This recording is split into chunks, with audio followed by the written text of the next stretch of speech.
Halo, berjumpa lagi dengan saya, Endro Utomo dari Micro Konsultan.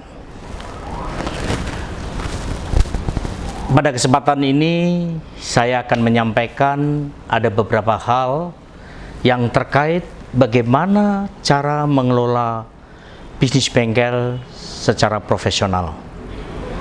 Namun, sebelum itu, bagi Anda yang menikmati atau baru menikmati video dari Micro ini, silahkan tekan subscribe, like, share, dan klik ikon lonceng.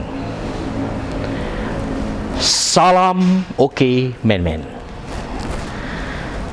Seperti yang sudah saya sampaikan pada video-video sebelumnya, bahwa di dalam mengelola bisnis bengkel secara profesional ada 4 langkah, di mana langkah yang pertama dan yang kedua sudah saya sampaikan pada video sebelumnya. Pada kali ini saya akan sampaikan yaitu langkah ketiga, bagaimana memastikan bahwa proses itu berjalan dengan baik meskipun Anda tidak ada di bengkel. Nah, perlu kita ingat, pada saat proses itu dilakukan di bengkel, dan kita tahu yang melakukan proses itu adalah karyawan atau petugas yang telah ditunjuk oleh bengkel. Nah, permasalahannya sekarang ini adalah kita tidak bisa memastikan bahwa karyawan tersebut selalu ada di bengkel. Mungkin dia cuti, sakit, atau izin. Nah, dengan demikian otomatis karena proses berjalan, maka harus digantikan karyawan yang lain. Nah, titik permasalahannya yang sekarang ini, apakah yang dilakukan oleh karyawan sebelumnya dengan karyawan penggantinya sama atau tidak? Nah, dengan demikian, bengkel harus melakukan bagaimana supaya proses itu berjalan dengan standar, meskipun orang yang melakukan berbeda, karena customer sudah merasakan akan kualitas pelayanan bengkel tersebut. Nah, dengan demikian yang harus kita lakukan adalah kita harus menyediakan alat bantu. Nah, alat bantu itu sendiri yang dinamakan adalah SOP, Standar Operasional Prosedur. Nah, dengan standar ini maka kita tidak tergantung kepada karyawan atau petugas bengkel tersebut, baik petugas sebelumnya maupun petugas yang penggantinya akan melakukan dengan hal yang sama. Nah, dengan adanya SOP ini, maka bengkel akan dibantu dan membuat supaya kelancaran operasional bengkel itu bisa berjalan dengan baik. Nah, kira-kira apa yang mesti harus dipersiapkan dalam SOP tersebut? Nah, seperti yang sudah saya sampaikan, dalam tahapan proses di bengkel, kemarin ada 6 proses. Nah, tentunya SOP yang kita buat adalah meliputi ke dalam 6 proses tersebut. Yang pertama, terkait dengan masalah kedatangan pelanggan di bengkel. Maka dengan demikian, kita harus mempersiapkan bagaimana menerima pelanggan saat datang di bengkel. Itu SOP yang pertama. Sedangkan SOP yang kedua yaitu adalah proses pembuatan perintah kerja bengkel atau PKB. Di dalam pembuatan perintah kerja bengkel itu ada 3 hal yang mesti harus kita persiapkan. Yang pertama adalah SOP bagaimana kita bisa menggali motif kebutuhan pelanggan pada saat ada di bengkel. SOP berikutnya yaitu bagaimana si petugas bengkel bisa melakukan negosiasi terhadap pelanggan-pelanggan bengkel. Dan SOP berikutnya yaitu adalah menyampaikan estimasi waktu maupun biaya kepada pelanggan. Nah, ini SOP yang proses kedua. Sedangkan proses yang ketiga yaitu adalah proses produksi atau perbaikan kendaraan.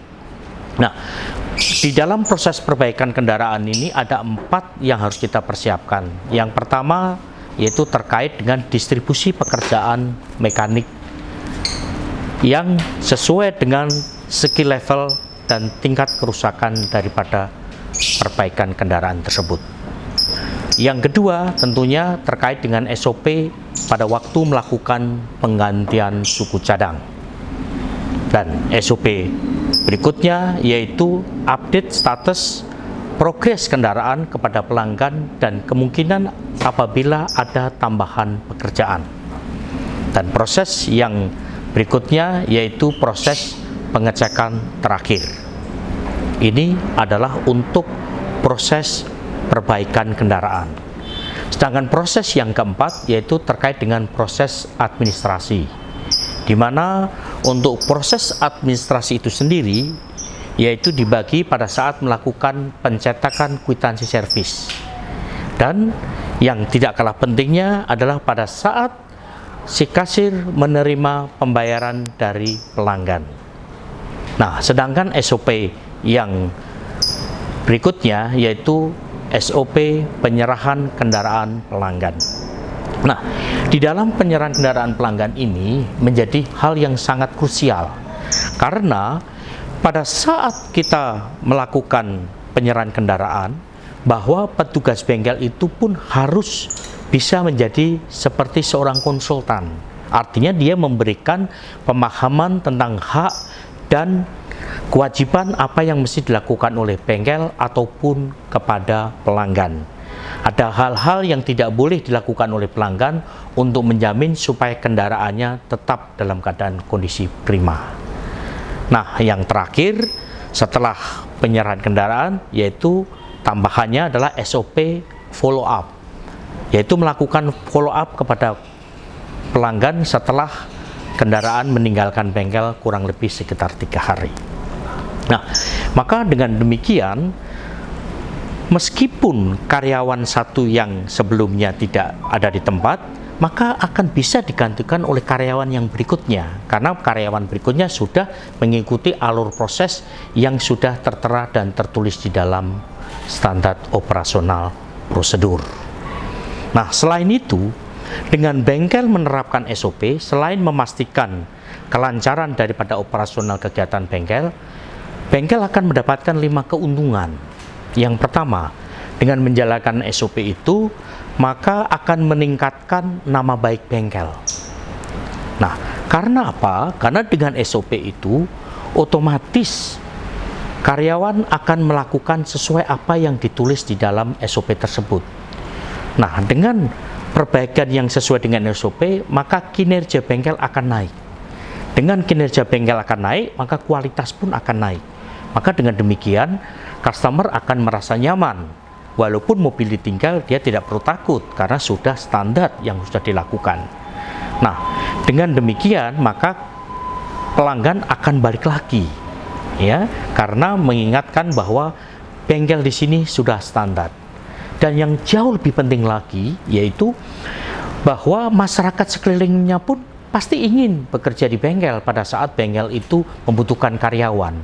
Karena apa? Bengkel sudah transparan, sehingga karyawan-karyawan yang akan masuk ke bengkel, dia sudah jelas tahu aturan-aturannya.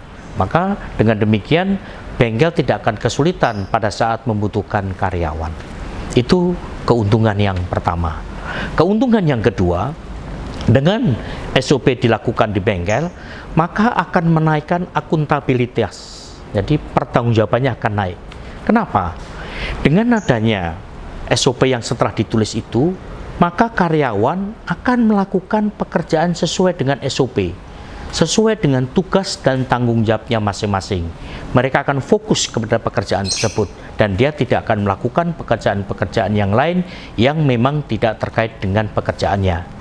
Dengan demikian, karyawan bisa bekerja lebih efektif dan efisien, sehingga apa yang dilakukan semuanya bisa dapat dipertanggungjawabkan. Ya. Nah, sedangkan keuntungan yang ketiga, dengan SOP itu pula itu sebagai pengawas. Artinya walaupun atasan atau pemilik bengkel tidak ada di tempat, tapi karyawan sudah bekerja sesuai dengan SOP yang ada. Nah, dengan kondisi yang seperti ini, bila terjadi suatu kesalahan atau masalah, kita dapat merekam jejak sebetulnya kesalahan itu ada di proses mana. Ada pekerjaan atau hasil perbaikan yang tidak sesuai, tapi bisa berbeda proses mana yang terjadi kesalahan. Contoh, pada waktu mobil masuk ke bengkel dengan pekerjaan misalkan penggantian sepatu rem dan sebagainya, ternyata mobil keluar dari bengkel 3 hari masuk lagi. Customer komplain bahwa ada bunyi-bunyi abnormal di bagian bawah kendaraan. Setelah dilakukan pengecekan, ternyata baut roda kurang kencang atau kurang keras. Jadi mekanik tidak melakukan pengerasan sesuai dengan spek atau SOP spesifikasi. Maka di sini kesalahan dilakukan oleh mekanik. Nah, untuk pekerjaan yang lain misalnya adalah keluhan customer adalah kebocoran oli. Setelah keluar di bengkel dan 3 hari datang lagi, maka ternyata olinya masih bocor. Siapa yang salah? Mekanik? Tidak. Ya, yang salah adalah kepala mekanik yang melakukan pengecekan. Artinya kepala mekanik tersebut tidak teliti, ya, sehingga kesalahannya bukan di mekanik tapi di kepala mekanik. Maka dengan kita bisa melihat identifikasi permasalahannya sebenarnya, sehingga kita bisa melakukan perbaikan yang tepat. Nah, sedangkan keuntungan yang keempat yaitu bisa menaikkan ciri khas pelayanan. Ya, dengan SOP yang sudah kita persiapkan, semua kalian melakukan, maka bisa menimbulkan suatu ciri khas. Ya, contoh misalnya pada waktu selamat datang di bengkel kami, bla bla bla bla, misalnya. Selamat pagi misalnya. Nah, maka pada waktu customer datang ke bengkel tersebut, maka dia merasakan nyaman karena ada sambutan yang lebih positif. Contoh seperti yang dilakukan oleh Pertamina, dia menggunakan pasti pas, yaitu pada saat si SPBU mengisi bahan bakar kepada kendaraan, maka dia mengatakan mulai dari 0. Artinya bahwa BBM yang keluar dari selang itu masuk ke dalam tangki akan sama dengan ukuran yang sudah tertera. Dan dengan 3S-nya, senyum, salam, sapa. Maka siapapun yang datang ke SPBU di Pertamina, mereka akan mendapatkan penyambutan yang sama meskipun yang melakukan berbeda. Nah, yang kelima adalah keuntungan yang sangat mendasar, yaitu sebagai dasar hukum. Sebenarnya dengan SOP ini adalah merupakan suatu perjanjian yang tidak tertulis, ya, tetapi secara de facto itu bisa dibuat sebagai perjanjian.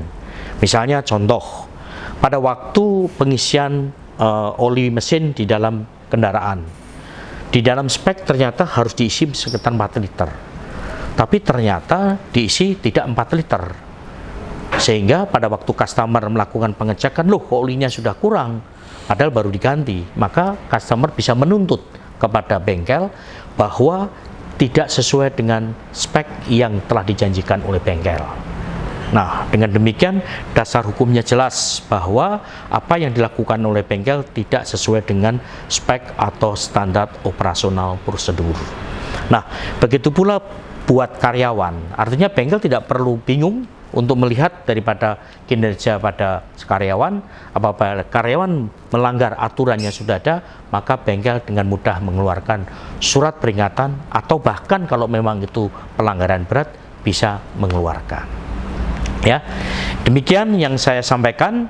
Maka dengan SOP yang sudah tercreate atau tercipta di dalam bengkel, maka proses yang di bengkel akan berjalan dengan baik. Memang tidak mudah membuat SOP tersebut. Oleh karena itu, jika Anda sebagai pengelola bengkel apabila mengalami kesulitan untuk membuat SOP, silakan menghubungi Micro Konsultan. Dengan senang hati, Micro Konsultan akan membantu Anda. Dengan demikian, sudah saya sampaikan, itu adalah langkah yang ketiga. Nah, sedangkan langkah yang keempat adalah bagaimana cara melakukan evaluasi dan pengembangan bisnis bengkel.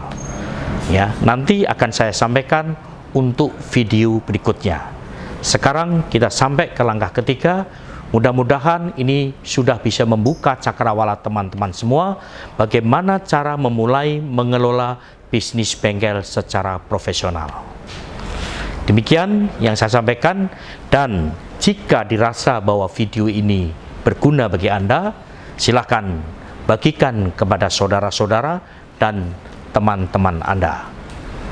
Memang baik bengkel Anda menghasilkan untung, tapi jauh lebih beruntung kalau bengkel Anda menjadi berkembang dan bertumbuh bersama Micro Konsultan. Salam oke, men-men. Terima kasih. Ya, kita harus pakai masker lagi. Oke, kita berjumpa untuk video berikutnya.